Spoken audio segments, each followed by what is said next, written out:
Bonjour mes chers élèves, alors aujourd'hui on va commencer le programme de troisième année collégiale. Passerelle, période 5, produire et comprendre la correspondance. Alors, la correspondance, si vous voulez, c'est un échange. C'est un échange des lettres entre deux individus, bien entre l'expéditeur et entre le destinateur et le destinataire. Et qu'est-ce qu'une lettre? La lettre est le principal moyen de communication écrite à distance de l'expéditeur au destinataire. C'est-à-dire, c'est un moyen qu'on utilise pour communiquer. Et la lettre se définit, ou bien il est ou bien le style de la lettre, ou bien des lettres varie selon leur objet. Le style de la lettre, c'est-à-dire la représentation de la lettre et le style sont variés selon l'objet. Par exemple, remercier, présenter, la lettre de remerciement, ce n'est pas comme la lettre de présenter des vœux, ou bien exprimer des sentiments.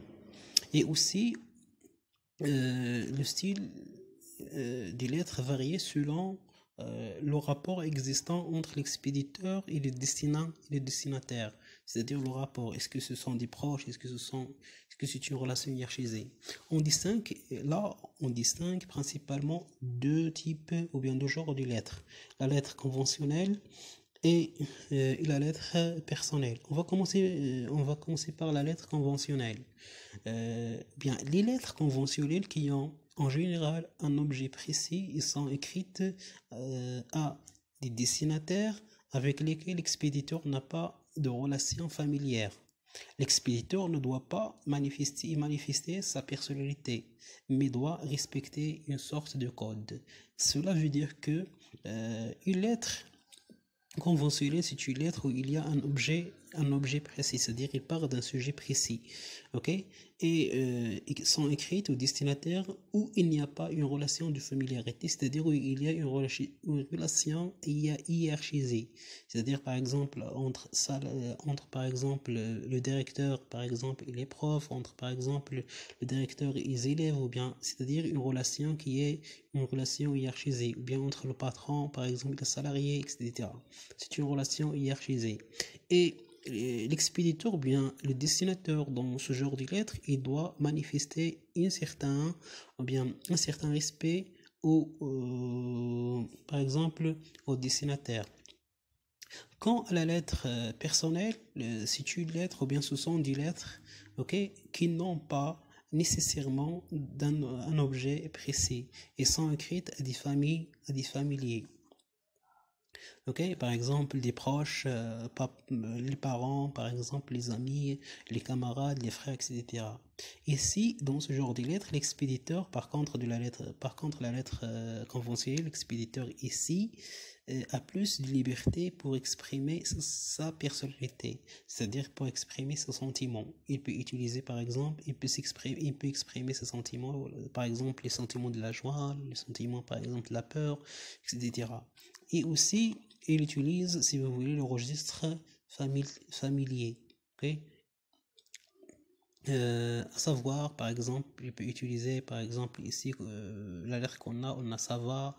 Par exemple, la lettre qu'il va écrire à Siham, il a utilisé comment ça va. Par exemple, il a utilisé le deuxième pronom personnel de singulier, tu, etc. Très bien. Alors maintenant, on va prendre la page 30, on va essayer d'étudier ou bien de voir la lettre conventionnelle, la lettre de demande d'autorisation. Alors on va lire la lettre. Casablanca, le 23 février 2000, par exemple, 21. Saïd Naji, délégué du collège Fatima El-Fihriya, et email saïdnaji @gmail.com. Téléphone c'est 06 66 05 23 60 80 96. À monsieur le directeur du collège Fatima El-Fihriya, direction provinciale Casablanca. Objet: demande d'autorisation de créer un club de cinéma au sein de l'établissement. Monsieur le directeur, Par la présente, je sollicite votre autorisation de créer un club de cinéma afin de développer la culture cinématographique chez mes camarades de classe et de donner le goût et le plaisir d'apprendre. Vous trouverez ces joints le programme de notre club de cinéma pour le mois de septembre. Toute proposition de votre part sera la bienvenue. En vous remerciant d'avance de votre compréhension, je vous prie d'agréer Monsieur l'expression de ma plus haute considération, Saïd Neji. Alors dans ce document-là, qui est une lettre de demande d'utilisation, ok? Pourquoi on a dit lettre, par exemple, on a ici les caractéristiques de la lettre, à savoir le dessinateur et le dessinateur. Le dessinateur ici c'est Neji et ses coordonnées, et le dessinateur, pardon, il s'adresse à qui? À monsieur le directeur. Maintenant, et aussi on a l'objet par exemple de la lettre, et c'est demande d'autorisation, formule d'appel à monsieur le directeur, corps du texte, ok, et formule de congé et signature et date, la date et le lieu. La signature, c'est-à-dire le nom du dessinateur. Très bien.